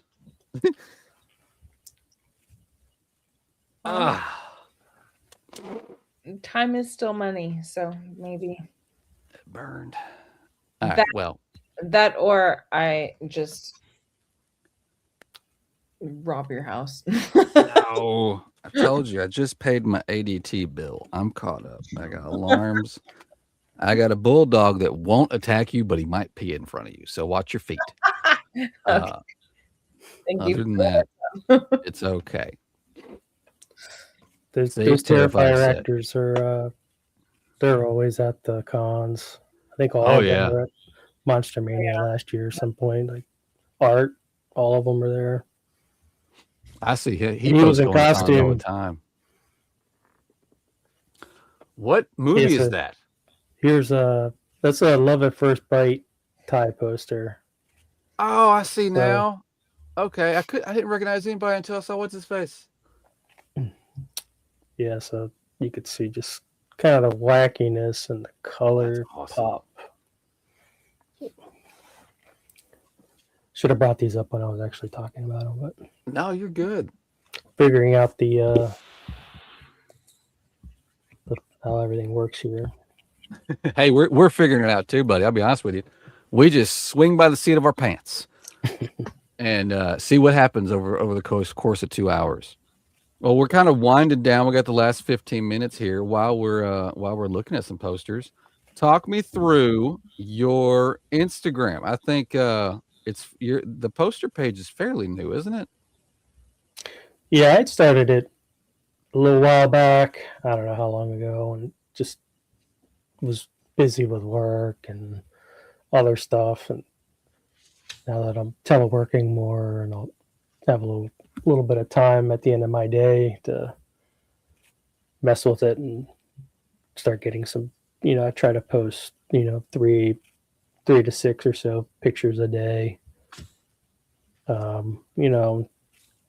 Add some fun music to them, and it's starting to pick up a bit with some followers. Some stuff for personal collection, but most of the stuff are things that I'm going to take, to wherever, or post up online. So that was actually going to be my next question. I wasn't sure if this is all from your personal collection or if you're going to do a mix of trying to sell on Instagram too, or just give previews, kind of like what you were saying. If you're going to do the flea markets or the cons or something, start a little bit of all that stuff there. Yeah, a little of that. Getting all the pictures, taken right takes a little bit of time. And then next phase is trying to. I want to make it so the prices are fair for everyone. Again, this is just kind of more of a hobby. Something to do for fun and get some cool posters back out there. There you go. Starting to post prices in the comments of the photos. So folks are on there and they see something, they can shoot me a message and I'll get it to them.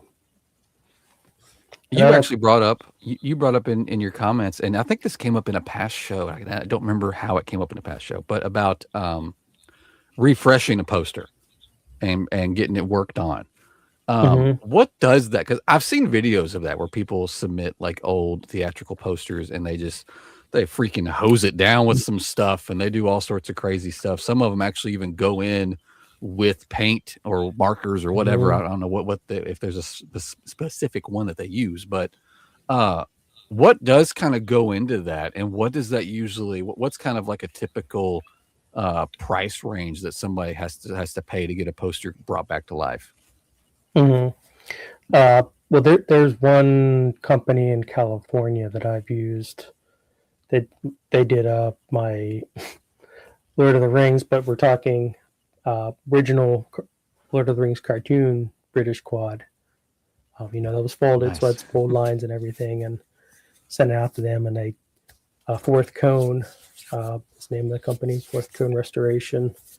And they have a really cool Instagram, YouTube, Facebook page where they do shorts or full-on clips of kind of how they do the whole process with that, where they, wash it essentially with like a light detergent. There may be other chemical. I don't know, the chemical composition of what they use, but it's, purified water or some type of detergent to wash it, get all that acid and dirt and grime and everything out of it. Kind of watch them with the Mylars, and they're just squeegeeing everything out constantly. And that also relaxes the paper and gets those fold lines out. Once that's done, they'll then put a kind of a natural adhesive on the back of it, like it may be like a wheat glue, something. Everything. Usually, you want to get it done to where everything is reversible.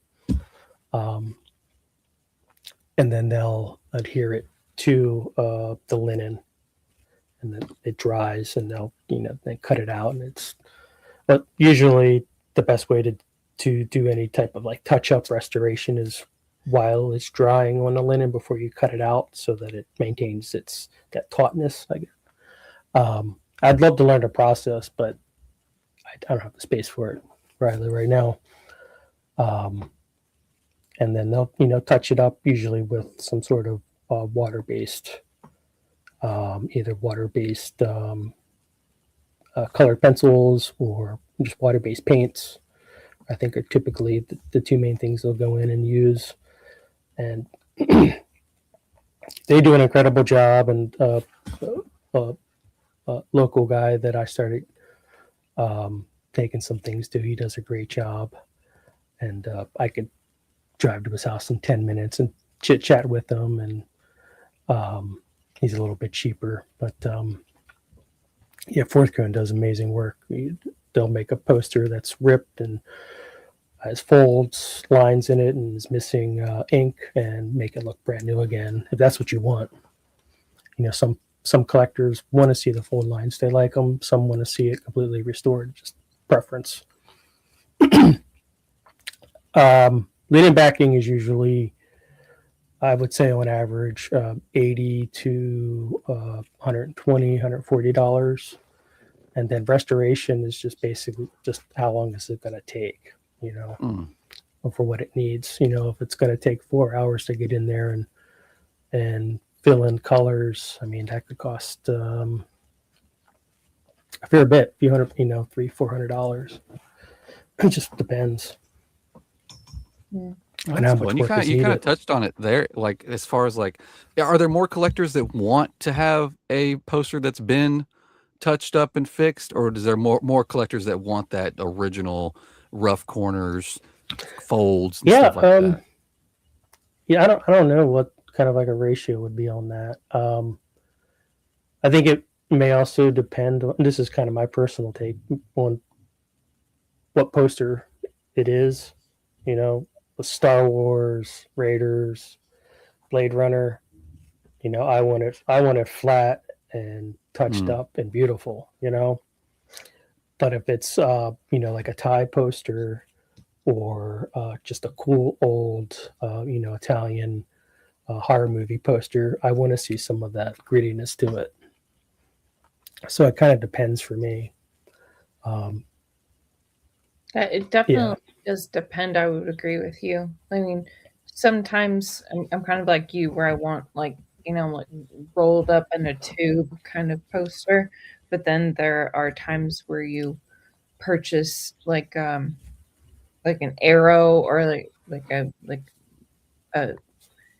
a extra like special collection of a movie that comes with a poster, and it's Scream Factory. but then all of the creases, and like, this is a really cool poster, but also like, what do I do with this? Very frustrating. So I can, but there are purists out there that don't want, they want to see the fold lines, and they want it as is. And that, you know, that's fine too, you know. It kind of depends for me though. And what's it going to cost? You know, you could, you know, if it's something that's bigger, you know, that's going to cost more. Well, of course. Right. I mean, there's nothing wrong with paying to get it to be like steamed or whatever. But so far, preservation. Yeah, exactly. Yeah. So, yeah. But yeah, there are some that are probably just too far gone, and just maybe get them up in a frame and just enjoy the rattiness of them. Yeah. Yeah. Well, that's cool. Not even have them framed. They just are there, and you get to still appreciate them. You open them up, you see them. It's beautiful, and then you put it back in its little slot. Yeah. Oh, that's cool. And Before then we framing, call it that's additional cost. Oh yeah, yeah. Yeah, if you want to get it professionally framed and blah blah blah, you know, that's not cheap, unfortunately. Yeah. Yeah, I think a lot of my posters are going to stay in tubes for a while, guys. I don't. I was going to show everybody these. These are little mini posters, but these came with Mystery Science Theater shout releases. But I guess I better blow these up. These are kind of small. But they made one for each set. Came with 4 movies, so they nice. They had artists who would make them for each set. I just thumb through here. Oh, that's cool. But there's always Tom Servo and Right. Bo doing some kind of depiction of whatever is in the movie. I've got to get these put back with the sets. I took them all out a long time ago when I had them in cased up differently, but stuff like that. Danger, Death Ray. But these are cool. Those are awesome. Oh, that's cool. I like that. I'd love it would have been cool. I thought like if there was a way to make these into to frame them. Oh well, hang on. I lost my cursor. There we go. If I could frame them and put them in like a poster size and make a couple different posters out of all of these with them without damaging them though, without take them back out. That's the problem. You'd have to glue them in or something like that. Mm-hmm. Or tape them or something, and all that would damage them most likely. Yeah, that's one thing collectors don't like is when somebody will adhere a poster to like foam board and all that kind of shit. That's just like, oh, don't do that. Yeah. Oh my God, the amount of times that I've gotten like a steel book delivered to me, and then like that gunky, gluey shit, like I have to like do like surgery to get it off. Like, I hate that. Like, so yeah, like that's just one example of what you just described. Oh yeah, and the older though gets, the worse they are. I know. Some of those were like leaving little dimples. Yeah. You know, from pulling off those little glue blobs. Yes. Fucking kidding me, really? Now this one I had today came with that Boy and the Beast. It just had that little bit on there, but it barely, if you can see it, it's just one little bit, and it easily came off. It almost felt like a magnet when I pulled it off, but it was just very lightly on there. Some of them had the biggest glops of glue on them. Oh, of course, no. I've never had one hurt anything, but that material. But the way that I'm still mad about my Misery, like the movie Misery, my Blu-ray. Yeah. It did the globby glue that you guys are talking about. And so it's right on Kathy Bates' face. And so it ruins it. Damn. Like, God. It made me so mad. I'm like, well, it still plays and it's a good movie, but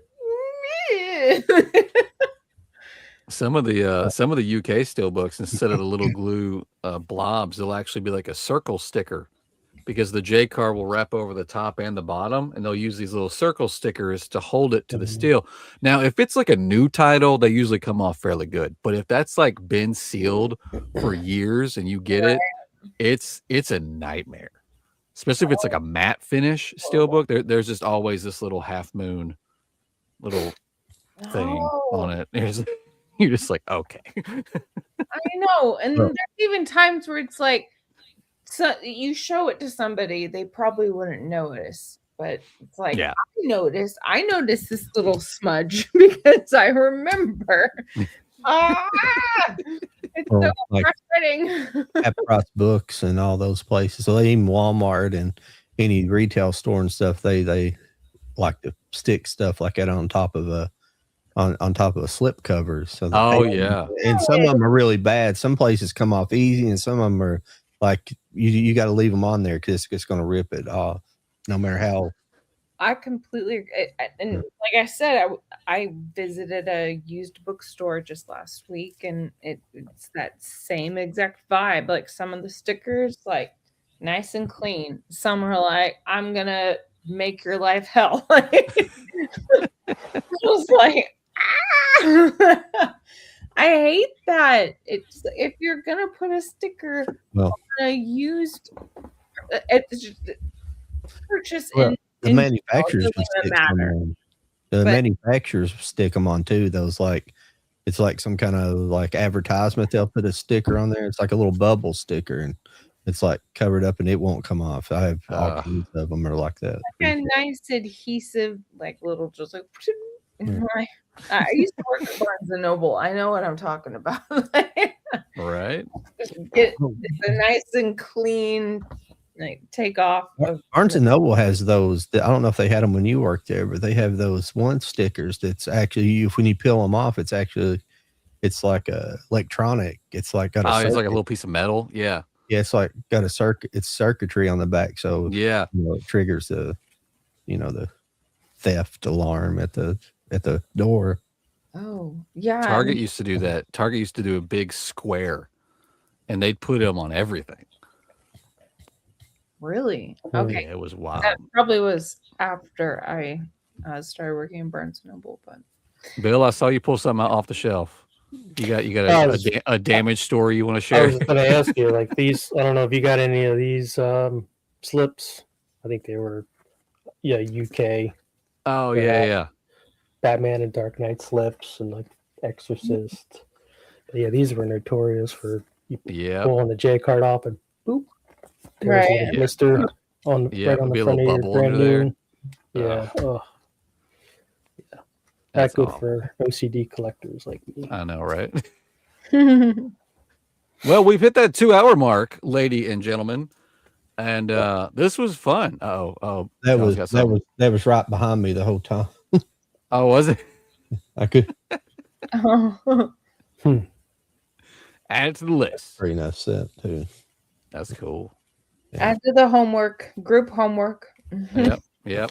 I just looked over my shoulder and I was like, I couldn't think earlier how it was spelled. It was Dietrich or I couldn't remember how. So I quit. I didn't even look for it really. So then I looked over my shoulder. I said, "There it is." I was looking for something else because there's some of these sets that are come out. It's kind of like that that Godzilla set that I got from you, Oh yeah. and like they kind of peel away like whatever they covered the box with. It's almost like a sticker, but they're starting to peel away. But I've got some others like it that I didn't get from you. They're just like some of these newer releases that are. They're just not making them like they used to. Yeah, I was trying to find. There's one right here someplace I was going to show you, but it's not important.